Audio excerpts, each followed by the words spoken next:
en el almacén, en la oficina, en el gimnasio y hasta en la fila para entrar al estadio.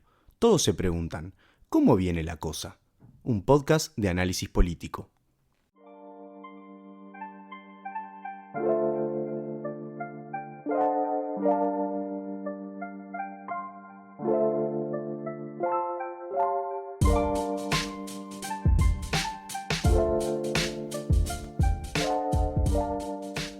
Y así empieza un nuevo episodio de La Cosa. El día de hoy nos visita Natalia Ubal, directora periodística de La Diaria, con la que vamos a charlar un poquito de actualidad y más que nada meternos en el tema de ley de medios y la ley de financiamiento de partidos. Natalia, muchas gracias por venir y bienvenida a La Cosa. Gracias a ustedes por la invitación.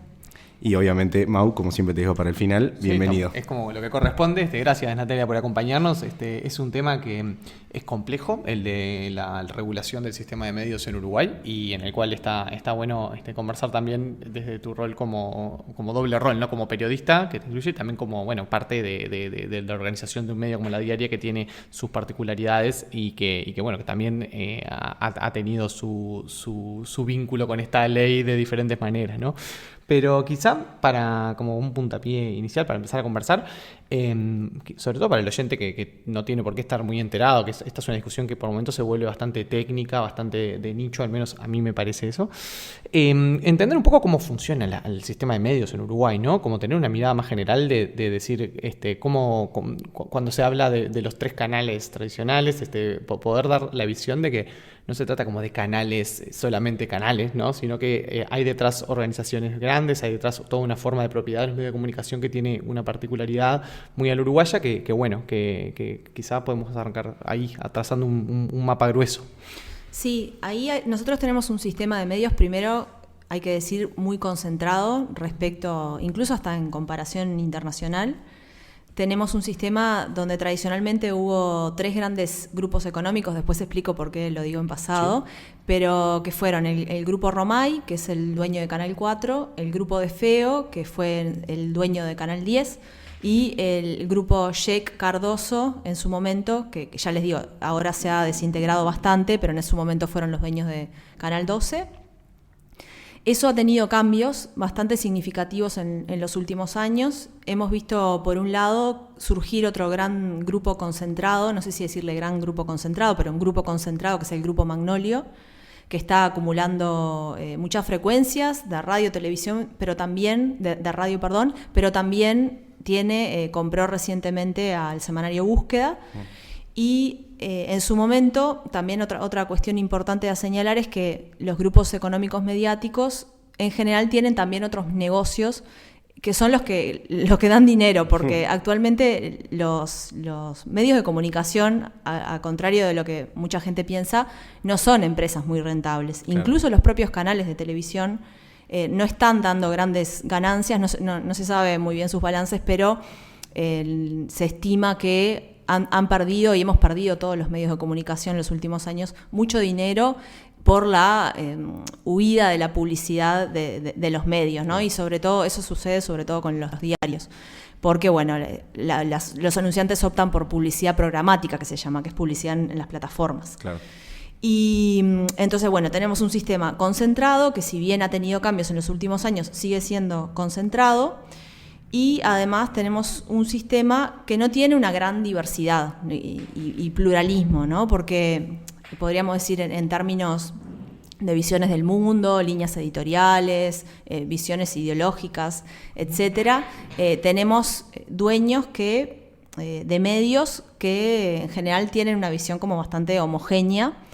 Una prueba de eso fue, no sé si recuerdan, cuando salió el grupo Un Solo Uruguay. Uh-huh. Y en ese momento, ¿me recuerdan el año? Porque tengo una memoria tremenda. 2018, exacto. En 2018, la Andebu, que nuclea a los dueños de canales y radios, apoyó explícitamente la plataforma de Un Solo Uruguay. Y eso se me había escapado. Hubo un apoyo como corporativo. Hubo un apoyo corporativo. Una declaración, digamos. Fue muy significativo, muy novedoso también, sí, claro. Porque no suele Andebu tener posicionamiento sobre... Y bueno, en ese momento dio la pauta de que estaban muy alineados con una visión determinada, que si bien no era político-partidaria, era una visión, digamos, muy crítica del rol del Estado, etcétera. Y hay una tónica predominante en los grandes medios de comunicación y hay pocos medios con visiones alternativas.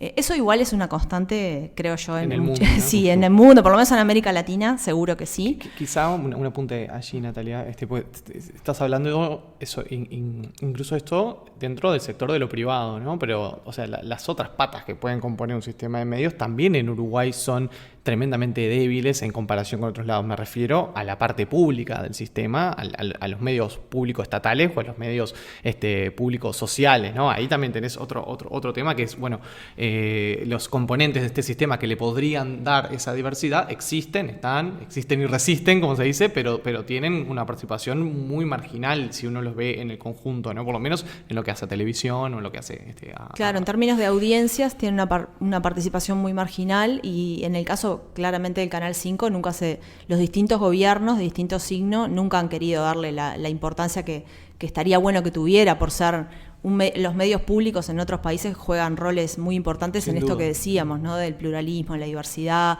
darle voz a personas que habitualmente no aparecen en los medios privados, y ese rol Canal 5 no lo ha cumplido, digamos, ha habido intentos en las distintas administraciones, pero no lo ha cumplido a cabalidad.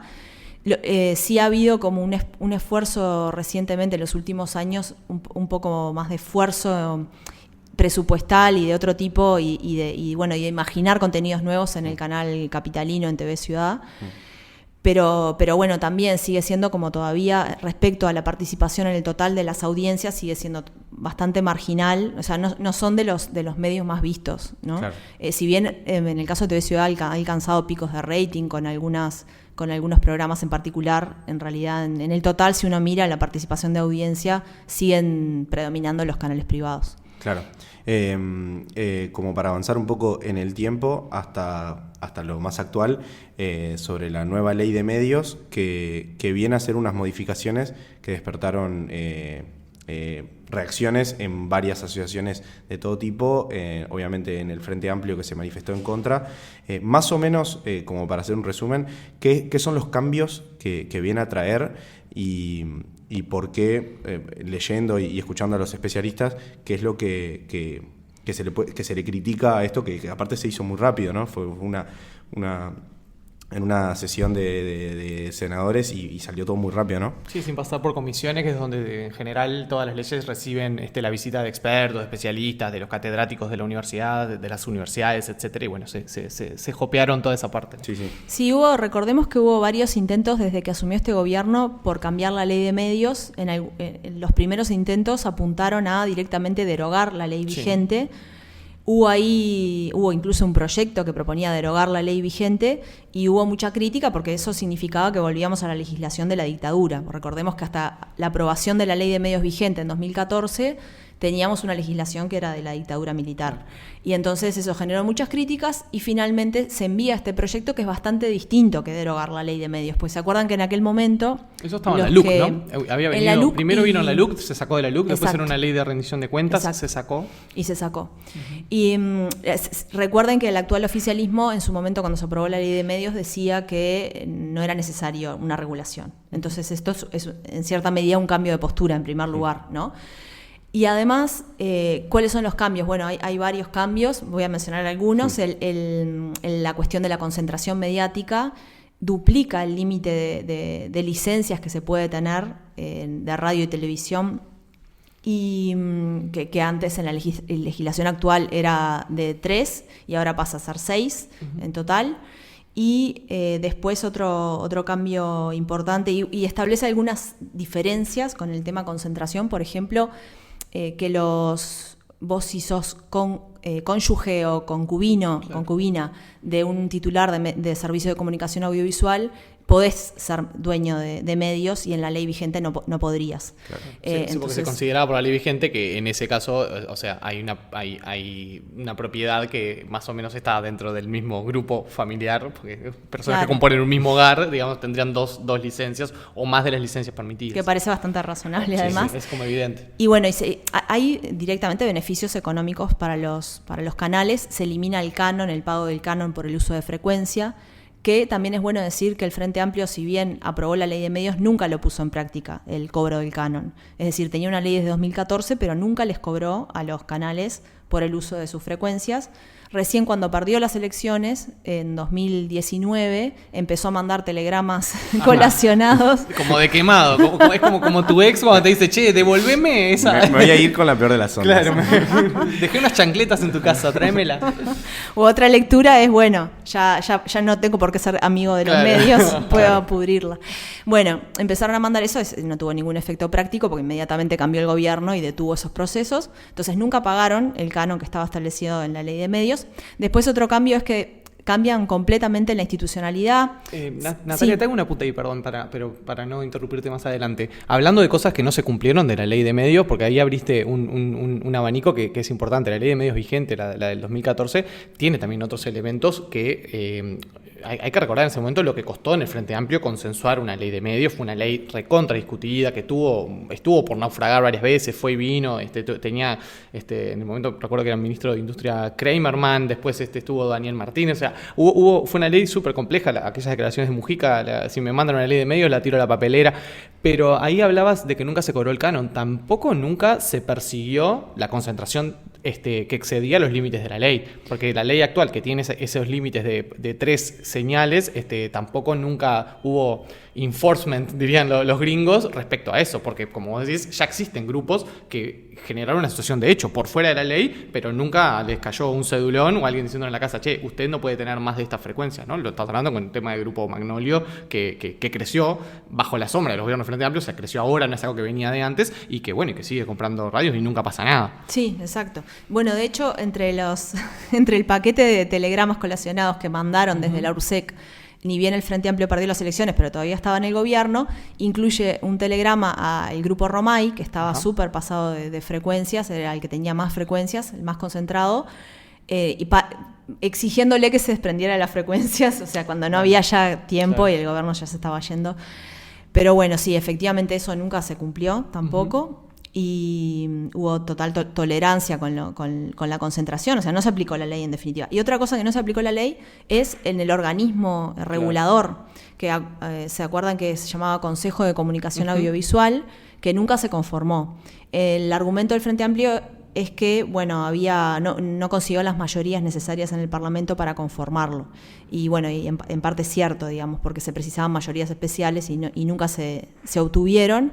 Pero bueno, ese organismo nunca funcionó y era el organismo regulador de la ley. Sí funcionó lo que se llamó la Chasca, que era la comisión honoraria asesora, que asesoraba al Ejecutivo respecto a la asignación de frecuencias. Eso sí. Que ahí también nos metemos con un tema en el cual ustedes, como siendo la diaria, fueron bastante protagonistas en su momento cuando hubo la iniciativa del Poder Ejecutivo de asignar nuevas frecuencias de canales públicos, que una iniciativa que medio que tuvo también unos líos bárbaros. Fue durante la presidencia de Mujica, si recuerdo bien. Fue un año antes de la ley de medios, fue en 2013 todo ese proceso. Todo ese proceso de licitación de señales para televisión, que ahora, bueno, uno lo mira a la distancia y se me pasaron 10 años y capaz que ahora, ¿para qué querés tener un canal de televisión, no? Porque el cambio tecnológico ha sido tan impresionante que como que parecen discusiones que fueran de hace 50 años y pasaron hace menos de 10.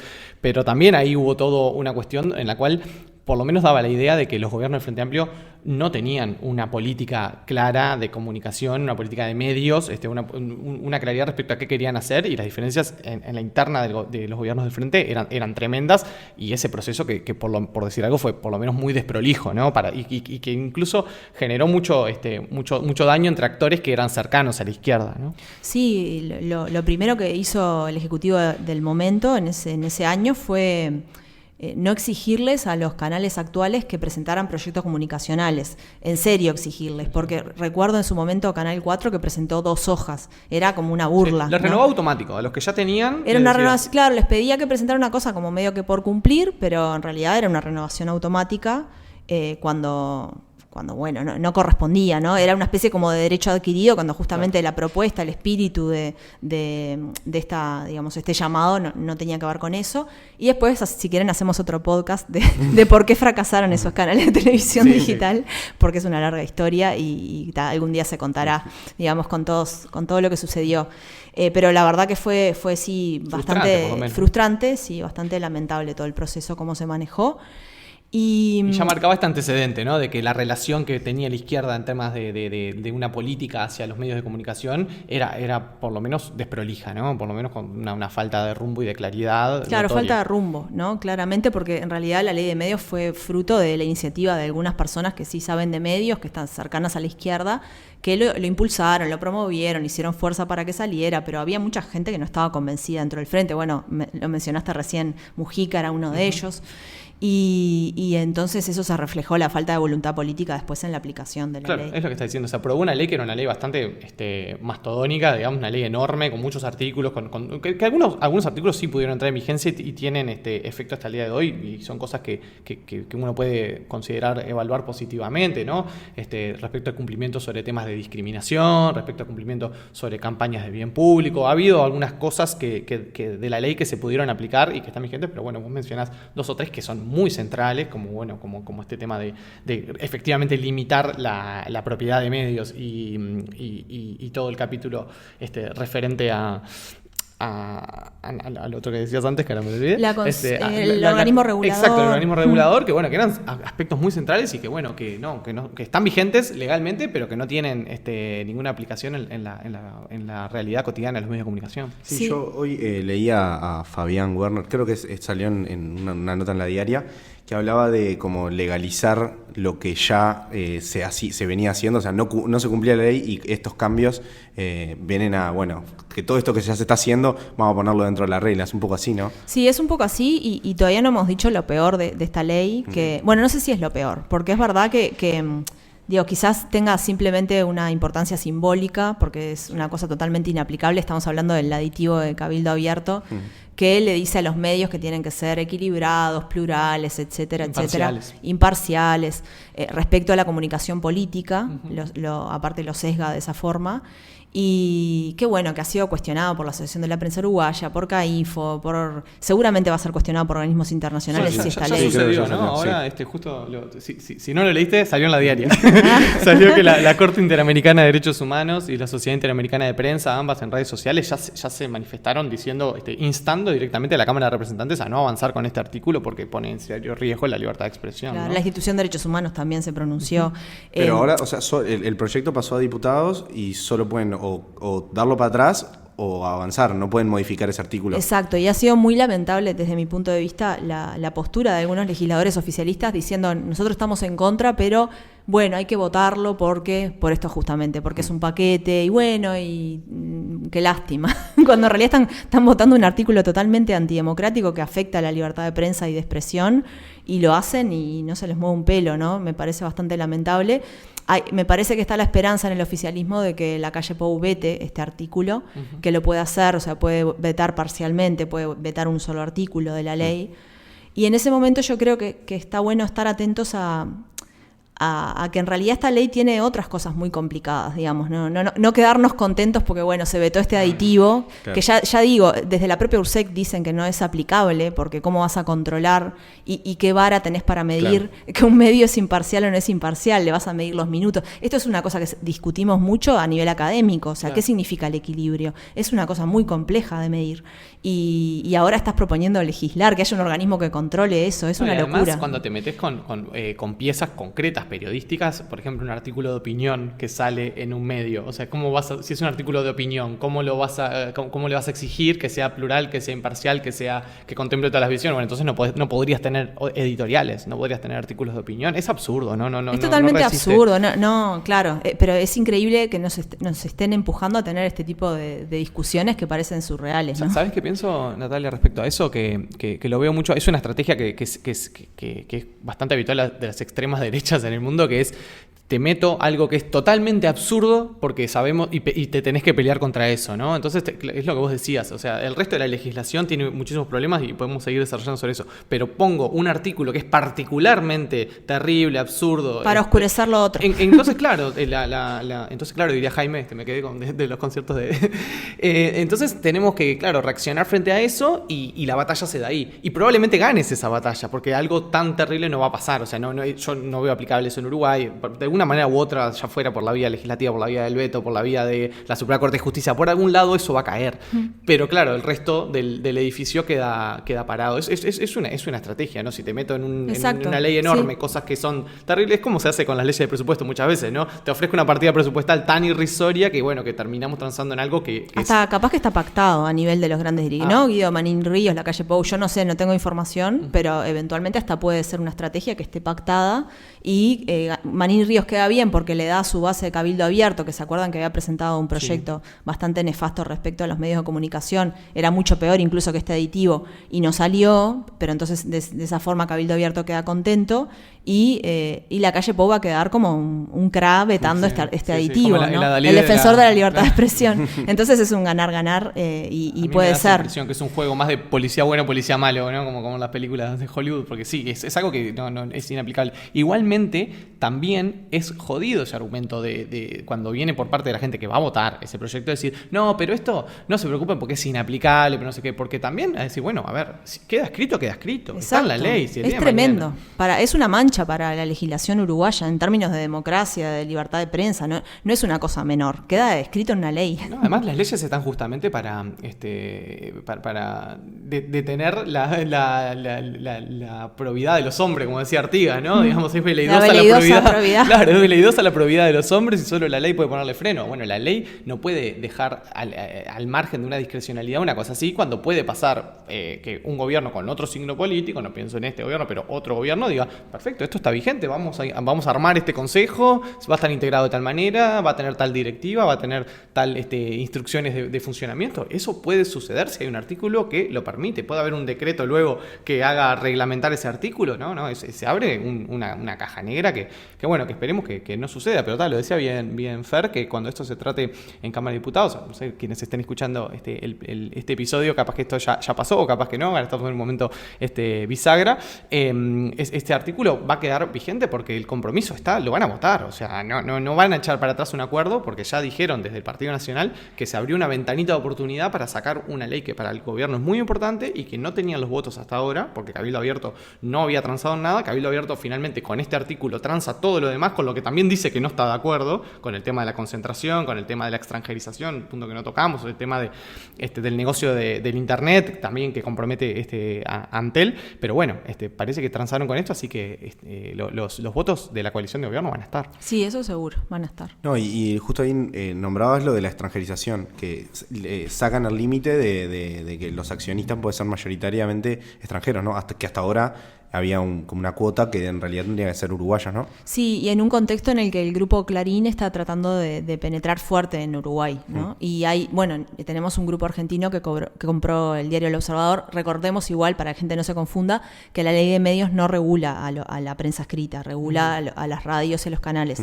Pero a lo que voy es que hay grupos argentinos interesados en medios de comunicación en Uruguay. Hay un interés. Entonces, quizás tenga beneficiarios muy claros este cambio en la disposición de la extranjerización. Claro, sí. Es muy claro cuando uno abre el observador y se encuentra a Majul, a Fantino, decir, a Sí. Yanina Latorre. Decir, ¿En qué país está? Por favor, Sí, ¿por sí, qué? Lo de Fantino fue increíble, la verdad que está haciendo las entrevistas a todos los candidatos. Es la peor entrevista que vi en mi vida, la que le hizo a Carolina Cose. Es la peor entrevista creo que vi en toda mi vida, la que le hizo Fantino. No te voy a mentir, no la vi toda, pero... no, hacete ese daño. Hacete tarea y un daño cerebral. El fin de que no viene la vemos. No volvés de eso, perdés neuronas. Sí. No queremos comprometer a Natalia. Estoy calladita acá. Sí, 100% nuestro. ¿Algo más querías comentar vos? No, sobre esto de la extranjerización. Bueno, algo quizás también sobre que es complejo de entender porque tiene vericuetos técnicos, pero bueno, leía a Carolina Cose discutiendo sobre el tema del negocio de Antel también, ¿no? Porque esta ley permite a los operadores privados entrar en el negocio del Internet. Y eso es también una desmonopolización de hecho de Antel que se está dando también entre gallos y medias noches, ¿no? Y usando la infraestructura de Antel, además, que también es algo que se ha hecho notar. Pero bueno, sí, claramente acá hay un perjudicado que es Antel. Es algo que se venía reclamando desde hacía tiempo, ¿no? De parte de los cableoperadores, ¿no? Sí. O sea, que los habilita a prestar servicios de Internet. Y bueno, en esta ley finalmente se consagran. Claro. Sin pagar por el uso de la infraestructura. Eso pareciera serlo como lo más loco, en el sentido de que Antel ha sido la gran apuesta de la última década a toda la infraestructura. No sé si sin pagar, bueno, habrá que ver cómo me imagino yo la reglamentación. Me imagino que pagarán, pero igualmente, capaz que no sé. La verdad que no sé. Pero, esto lo ponemos en la descripción después cuando chequeemos. Pero por más que pagues, en realidad hay que ver el precio, hay que ver un montón de cosas. La inversión le hizo otro. ¿Sí? La inversión le hizo otro y tiene que ser como un pago muy significativo como para que vos te valga la pena, porque tenés competidores, tenés gente que va a estar compitiendo. Claro, vos hiciste una inversión en infraestructura como actor monopólico, pensando en usar vos esa infraestructura. Carolina Cose ponía la analogía de decir, no, si yo soy Coca-Cola y puse un montón de heladeras, vos no me puedes venir a meter Pepsi en mis heladeras. Son heladeras que instalé yo para vender Coca-Cola, claro. No para vender Pepsi. Y aparte invertiste en lugares donde seguramente un privado no invertiría, porque claro. no le es rentable. Entonces también hiciste una inversión a pérdida en algunos lugares, a pérdida, o bueno, algo que no va a tener una devolución muy clara y bueno, y eso el privado no lo tiene que hacer, o sea, tiene todos los beneficios y ninguna desventaja, ¿no? Claro.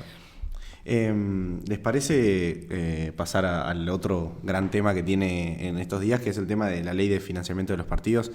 Que en un principio se habla, o sea, es un tema que la gente lo nombra, queremos saber de dónde viene la financiación de los partidos, de si hay plata en negro, todo ese tipo de cosas, pero lo que está por salir ahora no regula mucho eso, ¿no? Sí, está enganchado con el tema de la ley de medios porque la ley original de medios de la del 2014, la de los gobiernos de Frente Amplio, tenía un capítulo específico que tenía que ver con la regulación en tiempos electorales, ¿no? Con la regulación de la cantidad de minutos de televisión, de radio que se tenía que dar a los partidos en tiempos electorales. Ese es como un capítulo de la ley de medios que nunca se pudo aplicar, ¿no? Fue un capítulo que, si entiendo bien, es contra el que más fueron... Lo declararon inconstitucional la Suprema Corte. Sí, o sea... Creo que Tabaré en algún momento, Tabaré Vázquez en el último gobierno, no sé si nos llegamos hasta modificarlo. No quiero decir algo que esté mal, pero me parece que en su momento, como se declaró inconstitucional, no lo aplicaron e incluso creo que lo modificaron después. Sí, yo recuerdo que en su momento, o sea, todos los actores privados que se sentían perjudicados fueron prácticamente contra toda la ley de medios. No hubo artículo de la ley que no intentaran impugnar. La Suprema Corte terminó convalidando la enorme mayoría de esos artículos, ¿no? La enorme mayoría se declararon constitucionales, pero justo en ese apartado es donde la Corte declaró inconstitucionalidad, porque bueno, se consideraba que era como una confiscación de hecho de dinero que tenían los medios, que bueno, porque su fuente de ingreso es vender pauta publicitaria. Entonces ahí quedó atado como con este tema de la ley de financiamiento de los partidos, y sí, estamos en un momento donde claramente hay riesgos nuevos para la democracia en términos de financiación. Si bien en Uruguay este es un tema añejo, porque pasaba desde los años 20 del siglo pasado. Decir los años 20 es tremendo porque estamos en los años 20. Decir los años 20 del siglo pasado, que parecía que en cada elección los partidos iban votando como una ley nueva, ¿no? En cada elección era como, votaban una ley ad hoc para ver cómo se hace el financiamiento de las campañas en cada elección. Eso se corrige por primera vez en 2009 con una ley permanente de financiamiento de los partidos, pero una ley que el tiempo, esta década larga desde su aprobación, demuestra enormes limitaciones, enormes problemas para poder controlar lo que la ley dice que controla. Y bueno, y ahora, como parte del compromiso de votar una ley de medios, estaba de la mano la idea de votar una nueva ley de financiamiento de partidos, donde tiene un capítulo central respecto justamente a cómo se distribuye la pauta gratuita en medios de comunicación. Y ahí, preguntarte si has seguido un poco ese debate y cómo ves esa discusión. Sí, en un momento se planteaba algo muy de máxima, que era, yo no recuerdo exactamente las cifras, pero era en cada Ustedes las recuerdan por cada hora, 10 minutos. ¿No? Ahí va, Era exacto, un gracias. montón, sí, era por De hora, cada 10 hora, minutos. 10 minutos, o sea, en 20 minutos de tanda que pueden Exacto. tener los canales por hora, eran 10 minutos destinados a la publicidad electoral, y ahora es 13 minutos en total, está bien lo que 13, estoy diciendo, sí. 13 minutos en total en todo, porque no he seguido mucho este tema, pero sí hubo un cambio notorio respecto a la cantidad de minutos gratuitos. En su momento el Frente Amplio votó, cuando se votó esto en Cámara, votó en contra, pero después rectificó y votó a favor en el entendido de que bueno, era lo que se podía lograr. Uh-huh. y finalmente los minutos que tienen que otorgar los canales es muchísimo menos de lo que se había previsto en la versión original que habían aprobado Cabildo Abierto y el Frente Amplio, votando juntos. Sí, incluso estaba también la discusión que había un acuerdo dentro de los partidos de la coalición para que el Poder Ejecutivo dispusiera de un reembolso de eso, que en realidad no iba a haber nada gratuito, ¿no? Hubo, claro, una versión que le da una compensación, antes de lo que aprobó Cabildo Abierto del Frente Amplio, una versión anterior le daba una compensación a los canales por el hecho de dar esos minutos. O sea, que establecía una compensación económica. Sí, ahora estamos en el momento de definición, parece que eso ya no corre porque va a prevalecer el acuerdo entre Cabildo y el Frente Amplio, pero también, como en el caso de la ley de medios, está la posibilidad del veto del presidente, ¿no? Muchas fuentes indican que eso también puede suceder, que el artículo que dispone de los minutos concretos también puede ser vetado por el presidente en un intento de cuidar el negocio de los medios de comunicación, que entienden los medios de comunicación privados que si su principal fuente de ingreso es la pauta, si tienen topeado 20 minutos de pauta por hora y 10 minutos o lo que fuera se les confisca o se les otorga gratuitamente a los partidos políticos, se les está perjudicando en su negocio, en su principal fuente de ingreso, ¿no? Claro, del otro lado se argumentaba, Gandini habló mucho del tema de confiscación y bueno, del otro lado, por ejemplo, el senador José Núñez del Frente Amplio decía, bueno, pero en realidad son frecuencias de uso, ¿vieron eso? Las frecuencias son de uso público y lo que se hace es como hacerle una concesión a los canales para que la utilicen, no es que sea de ellos la frecuencia. Y incluso las frecuencias son patrimonio de la humanidad. Uh-huh. Y bueno, entonces el argumento era, esto no es de los canales, es algo que es público y lo están usufructuando los canales. Pero del lado de los medios claramente es un impacto económico enorme que tiene el hecho de que la mitad de tu tanda tengas que cederla de manera gratuita a los partidos. Sí, ahí va a haber en el plano más como de algunos avances por el lado de, por lo menos, como por ver el lado positivo, el tema de los costos, o sea, del precio que le va a cobrar a los partidos políticos, que se va a establecer una suerte como de tabla en la cual poder que los partidos accedan al segundo, al minuto de televisión, todos a un mismo precio con los distintos canales, porque eso también se estudió hace poco, lo estudiaron colegas tuyos de la FIC, cómo en las campañas electorales los canales estaban habilitados a cobrar lo que quisieran y obviamente es una forma de financiamiento de los partidos políticos. Si yo le cobro a uno mucho menos que a otro, lo estoy financiando, lo estoy subsidiando a un partido político para acceder a algo tan importante como es el minuto en televisión para dar su mensaje a la ciudadanía de cara a unas elecciones nacionales. Claro, y pasó eso en las distintas campañas electorales, en la última, y es una donación encubierta en realidad, claro, ¿no? Debería declararse como una donación, pero claro, no lo conocíamos.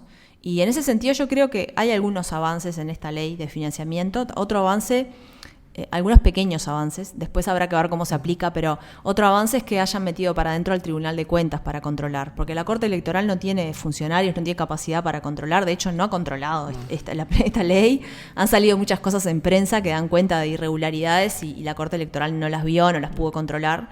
Y ahora con el Tribunal de Cuentas, que es una estructura como más grande, esperemos que bueno, si esto se mantiene, pueda ser un poco más aplicable la ley. Yo leí a algunos especialistas que decían que era un saludo a la bandera porque el Tribunal de Cuentas es un tribunal que solo tiene competencias sobre organismos estatales, que por lo tanto no podría ir a controlar a los partidos políticos que por definición son organizaciones privadas. O sea que el Tribunal de Cuentas no puede mandar un contador delegado del Tribunal de Cuentas a pedirle cuentas a un partido político, pero bueno, habrá que ver. Pero eso lo puede hacer la Corte Electoral, porque creo que el Tribunal de Cuentas cumple una función auxiliar de control. Entonces en ese caso podría ser la propia Corte Electoral la que tenga tenga ese rol. Claro. El Tribunal de Cuentas hace la auditoría y la Corte Electoral tiene ese rol más. Esto no sé, estoy hablando Sí, no, estamos interpretando. No lo sé, pero...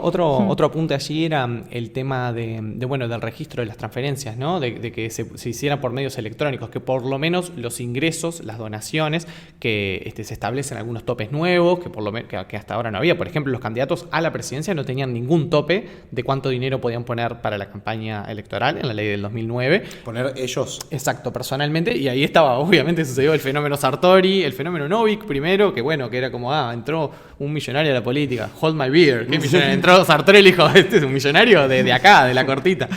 Bueno, pero ahora se establece por lo menos algunos topes allí, de lo que pueden poner los cabezas de lista, los candidatos a presidente, y bueno, y esto, que por lo menos las donaciones se tengan que hacer por transferencias electrónicas, que eso permite un mejor registro. Ahora, transaron en que la plata entra por transferencia electrónica, pero no se tiene por qué gastar por transferencia electrónica. Porque, bueno, ahí estaba toda la discusión de, no, porque en el interior del país no me vas a pedir que si yo le estoy comprando al de la imprenta no sé qué, a un flete no le puedo pedir que me dé boleta. O sea, entonces está como que la plata va a entrar por transferencia, es un poco de control, pero se va a poder gastar sin ningún mecanismo de hacer de traqueo de ese dinero, porque va a seguir siendo por medios tradicionales. Sí, ahí en realidad lo fundamental es fortalecer a los organismos de contralor, porque vos podés tener la mejor Claro, ley de eso. financiamiento, pero si vos no tenés organismos que la apliquen, lo clave ahí es la aplicabilidad. Capaz que en la norma estamos todos de acuerdo, pero la cuestión es si vos tenés mecanismos efectivos para hacerla cumplir, cuáles son las sanciones que ponés en caso de incumplimiento. ¿Hay algo de eso en lo que salió? Sí, el tema de sanciones sí, pero tiene que ver con el propio dinero, ¿no? Con el acceso al dinero que los partidos reciben por parte del Estado uruguayo durante la campaña, ¿no? O sea, la sanción sería... Es pecuniaria, claro. No es que te van a inhabilitar para... Es como que se lo pone todo en el marco administrativo, ¿no? Como una cuestión de, si no haces como el uso de los recursos de tal manera, no accedes a la totalidad de esos recursos. El otro día veía que también, hay que ver esto, porque también cuando lo estamos hablando está en pleno tratamiento, que podía entrar en la ley de financiamiento unos artículos que estaban discutiendo, que podían tener una incidencia en materia de participación política de las mujeres. Que esos artículos están bastante buenos. Que se votó un aditivo ahí por unanimidad. Un aditivo que pudiera haber para las listas encabezadas por mujeres. Perdón, dije unanimidad, perdón. En realidad Cabildo Abierto lo votó en contra, ¿no? Sí, lógico. Sí. Ese aditivo donde le mejora un poco el porcentaje que puede recibir esas listas, esos sectores por estar encabezados por mujeres. Que, a ver, podemos discutir si es un buen o un mal mecanismo, siempre va a haber voces en contrario, pero cuando a veces se dice, qué acciones efectivas, concretas se pueden tomar desde el Estado para poder ayudar a que mejore la presencia de mujeres en los lugares de gobierno, en particular en el Poder Legislativo, que debería ser justamente el poder más representativo de todos. Esta parece haber sido una vía que puede ser interesante, ¿no? Sí. Hay que ver qué impacto tiene, cuánta plata es, cuánto realmente significa, si es negocio, entre comillas, si me cambian algo la ecuación si pongo cabezas de lista a diputados, mujer. Sí, yo creo que es súper interesante esa propuesta, esa idea. Porque incluso la gente que estudia el eventual impacto, por ejemplo, de una ley de paridad, que vieron que se discutió en el Parlamento y no tuvo andamiaje porque no la votaron, no tuvo mayorías, pero la gente que ha estudiado eso dice que el impacto de la ley de paridad sería que, por más que sea 1-1, porque la gente se imagina, es paridad, entonces va a haber un 50% de mujeres legisladoras. Y eso no es así. En realidad el impacto sería entre 28 y 44% de mujeres legisladoras.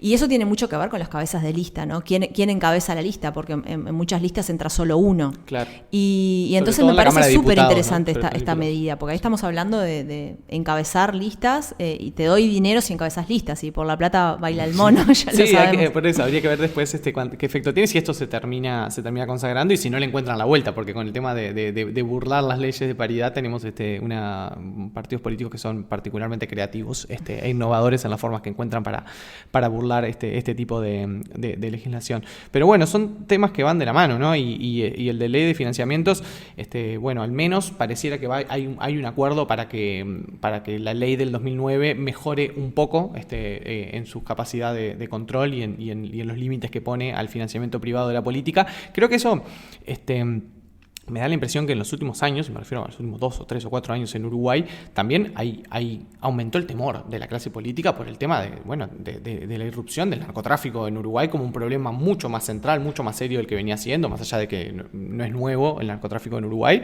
Sí es claro que Uruguay, bueno, lo dicen todos los expertos, ha dejado de ser un país de tránsito, ha pasado a ser un país de acopio, ha pasado a ser un país que está en las redes internacionales del tráfico y que eso tiene su correspondencia en la política a través de la financiación y del dinero. Entonces, si no pones algo ahí, si no empezás a legislar de antemano, se complica.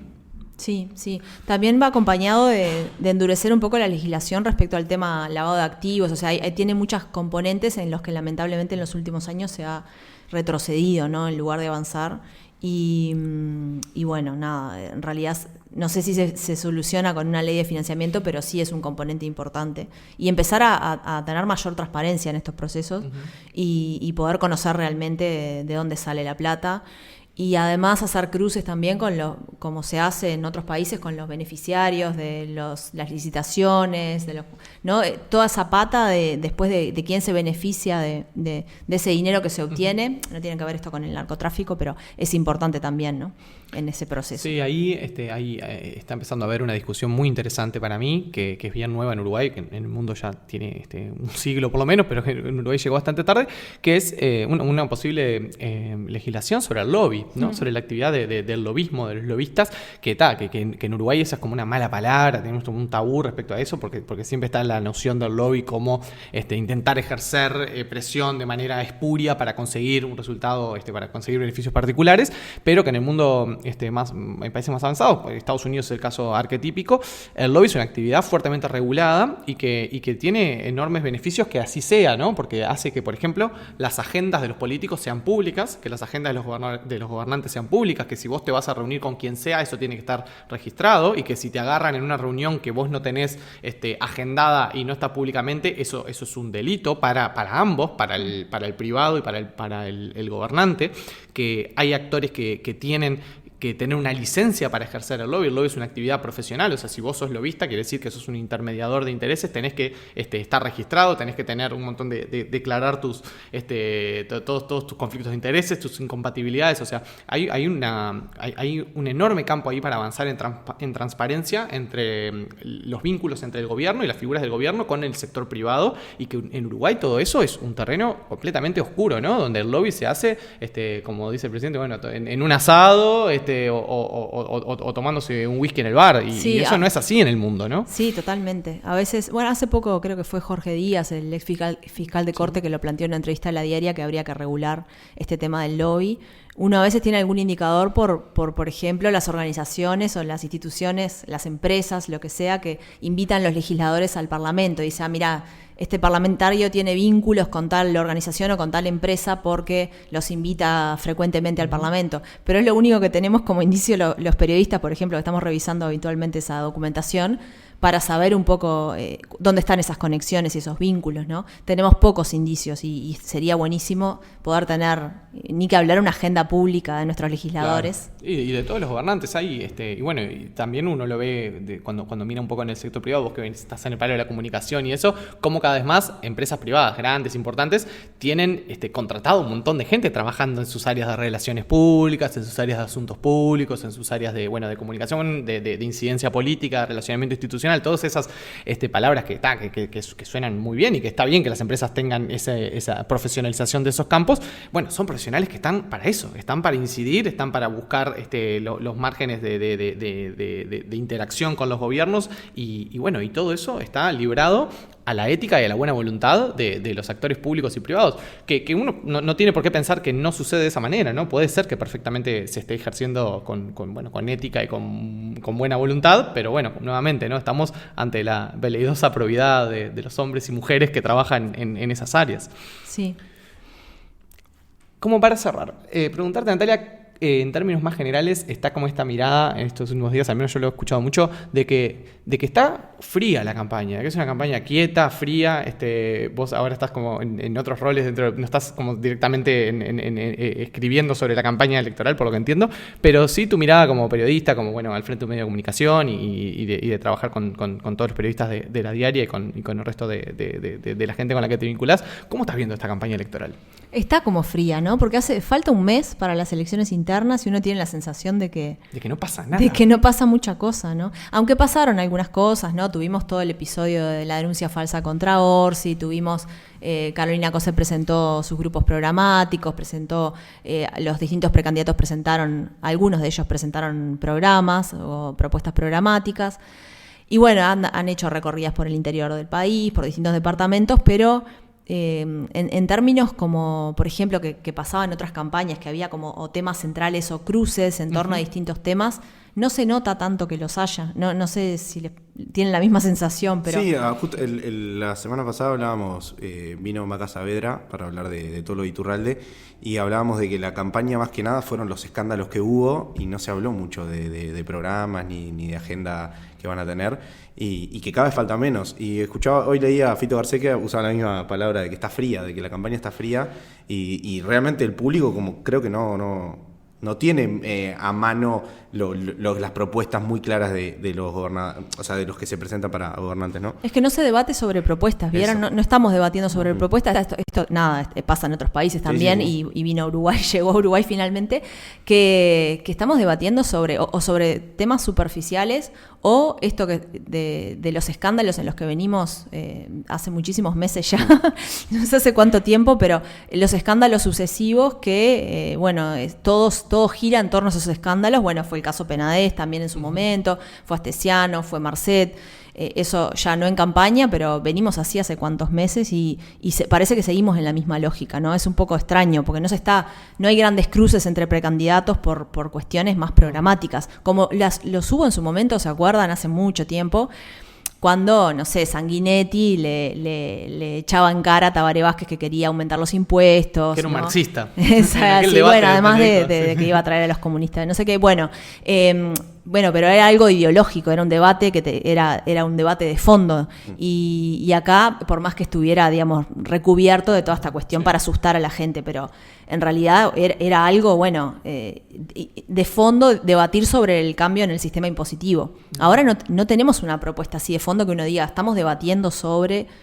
porque, por ejemplo, la precandidata del Frente Amplio, Carolina Cose, ha hecho algunas propuestas programáticas bastante jugadas en distintas áreas, pero no hay una interlocución, digamos, ¿no? Respecto a esas propuestas. Sí, las internas mismo siempre es un juego complicado para los partidos, las internas, para los candidatos, porque siempre está esa cosa de, hay que cinchar, pero no cinchar demasiado. Es como que es un péndulo difícil, un equilibrio en el cual tenés que confrontar, pero sin perjudicar la unidad, son difíciles las internas. Están todos como ultra cuidadosos, por lo menos en el Frente Amplio y el Partido Nacional, que son los partidos que tienen chance de ganar la presidencia. Pero incluso yo noto, al menos en el Frente Amplio, hay como un excesivo resquemor. Por ejemplo, no sé, los comentarios que ha hecho Lucía Topolansky sobre Carolina Cose. Sí, en otro momento son palabras hasta habituales, digamos, ¿no? Están compitiendo y Lucía Topolansky dice, no, a mí me parece que Yamandú es mejor candidato porque Carolina en el interior no la conocen tanto. O sea, no es que le está diciendo, ¿viste? No la está insultando, no la está denigrando, no se está metiendo con su gestión. Recordemos lo que decía Mujica de Astori, ¿no? En su momento, en la campaña interna, mucho más duro. Claro, lo que decía Constanza Moreira sobre Tabaré Vázquez en 2014, ¿no? Pero en este caso es como que, e incluso ese tipo de comentarios han generado un revuelo tremendo, y socialistas y comunistas, pero así como recontra indignados, diciendo, no, porque hay que cuidar la unidad. Y diciendo, a ver, pero ¿cómo hago para distinguirme si no comento, me parece que fulano es mejor que Mengano en tal y tal cosa? Entonces, hasta en eso se ve, ¿no? Y yo creo igual que un factor más estructural en esto que vemos, porque eso está como las personalidades y la estrategia de los candidatos, pero también hay algo del orden de lo programático, ¿no? En el sentido de que si uno baraja y entrevera y le da a alguien alguna de las propuestas del programa de Álvaro Delgado, no tiene tan claro que sean sustancialmente diferentes a lo que uno podría encontrar en algo de una propuesta programática del Frente Amplio. No estamos ante esas diferencias de programas que se veían hasta hace 10 o 20, 30 años atrás, donde era muy notoria la orientación hacia el Estado que tenía el Frente Amplio, la orientación pro mercado que había en los partidos tradicionales, donde era muy notoria la orientación pro gasto social del Frente Amplio y mucho más restrictiva en el gasto de los partidos tradicionales. O sea, es difícil cuando los actores cada vez en algunas cosas se parecen más y las propuestas cada vez se parecen más, encontrar como distinciones de fondo, ¿no? Sí, hay algunos puntos donde sí se distinguen. Uno de ellos es el área de la inserción internacional, otro de ellos... Sí, ahí si lees esos capítulos te das cuenta clarito cuál es el del frente y cuál es el... Otro es el tema impositivo también, que hay una apuesta en el programa del Frente Amplio a grabar con más fuerza el capital, y claramente del lado de Delgado se dice que no se quieren aumentar impuestos al capital, este concepto de los Maya Oro. Digamos, yo creo que sí hay algunas diferencias ideológicas importantes y programáticas, pero sí es verdad que está todo como un poco más lavado, ¿no? Siempre es como una cuestión de bueno, dónde no pisar callos, ¿no? Pero así todo, yo creo que hay algunas diferencias claras. Otra de ellas es el sistema de cuidados, esta apuesta del Frente Amplio al sistema de cuidados, a fortalecer el sistema de cuidados, que no la ves tan clara en los otros partidos. No. Donde sí, por ejemplo, hay similitudes en el tema pobreza infantil, que ahí todos hablan de un compromiso para reducir la pobreza infantil, pero escasas herramientas sobre la mesa sobre cómo hacerlo, y tampoco poca conexión con la desigualdad, que en realidad es el asunto de fondo. Digo, más allá, la gente es pobre porque hay desigualdad, porque hay otra gente que es muy rica, entonces eso muchas veces tampoco se pone de manifiesto y se trata la pobreza como un fenómeno que, bueno, hay que combatir y hay que sacar a la gente de la pobreza, pero omitiendo la discusión sobre la desigualdad y la discusión sobre la redistribución de la riqueza, ¿no? Bien. Bien, bueno, como ahora sí de cierre, también invitar a todos los oyentes a que estén atentos a los contenidos de La Diaria, que está haciendo un trabajo de cobertura de la campaña electoral muy, muy preciso, con mucha participación de especialistas, de expertos. Está nuestra compañera Tamara Zamudio, una amiga y compañera del podcast La Cosa, que está escribiendo quincenalmente en La Diaria, y que bueno, también estamos prendidos a eso. Y bueno, invitar también a que se suscriban, ¿no? Y a que, eso sobre todo. Eso es una de las pocas formas que tienen los medios hoy en día de poder subsistir, ¿no? Porque como comentabas vos con el tema de la publicidad, y hoy en día casi nadie paga para leer un contenido que es lo que le da valor al periodismo, y aparte que se nota la diferencia entre un titular en un medio que capaz que no tiene paga y algo de una investigación nutrida. Pero bueno, es el dilema que tiene todos los medios periodísticos, y yo empecé a estudiar en la FIC hace ya 5 años, y ya los profesores hablaban de eso, y venía de antes, y se sigue manteniendo. Entonces desde acá sí podemos invitar a que se suscriban al medio que más les guste, ¿no? Pero bueno, es la manera de apoyar un poco a que haya periodismo independiente y que siga creciendo. Sí, sobre todo en el caso del periodismo independiente y de La Diaria, es nuestra principal vía de financiación. Casi el 90% de los ingresos son por las suscripciones, porque es más complicado la publicidad privada en el caso de medios con el perfil de La Diaria, porque la publicidad oficial existe pero es muy escasa, y bueno, en realidad es la forma que tenemos de financiarnos. Nosotros igual hacemos contenidos que son gratuitos, como videos, informes audiovisuales, pero creo que está bueno que la gente sepa que con esos contenidos en realidad no está apoyando al medio. Está buenísimo que los consuma y que se informe por ahí. Nos está yendo muy bien con la incursión audiovisual, pero en términos de vistas, pero eso no tiene ningún retorno para el medio. Nosotros nos financiamos con las suscripciones, así que bueno. ¿Cómo van a estar, la última, cómo van a estar cubriendo la noche de las elecciones? ¿Querés tirar la primicia o todavía no? ¿Está claro? Falta tanto. Falta la noche, no, pero la noche del 30 de junio. Sí, bueno, en general ¿va a haber una cobertura hacemos, de La Diaria? Sí, siempre en general lo que hacemos es tener gente en todos los lugares, todos los locales partidarios. Uh-huh. Vamos a tener la proyección de escrutinio de la usina de percepción ciudadana. Eso es una... creo que no se había avisado, pero lo vamos a tener nuevamente, como ha habido en otras instancias electorales, por TV Ciudad también, en acuerdo con TV Ciudad. Se va a estar emitiendo, ni bien se cierre, no ni bien, pero media hora después de que se cierren las mesas, más o menos, o una hora, vamos a tener el dato de la proyección de escrutinio. Es un poco más difícil en las internas prever quién va a ganar, pero la proyección de escrutinio no tiene esa dificultad, porque la proyección de escrutinio se trabaja, no es un sondeo boca de urna, claro, se trabaja con los primeros votos en distintos circuitos, una muestra de circuitos electorales. Vamos a estar con eso, vamos a tener una cobertura también en nuestra web especial, con datos, y seguramente antes y después de las elecciones vamos a tener programas especiales de nuestro periodístico audiovisual, que ya aprovecho para lanzar el chivo, que sale el 6 de junio. Qué bueno. Y bueno, nada, vamos a tener programas especiales del periodístico también. Bueno, tremendo, de todo. Sí.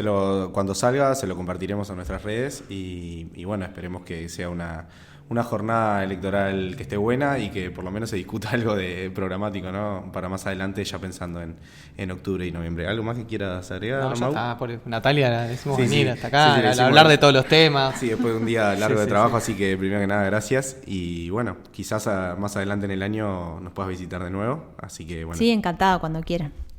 nosotros nos reencontramos la semana que viene para seguir viendo y escuchando cómo viene la cosa.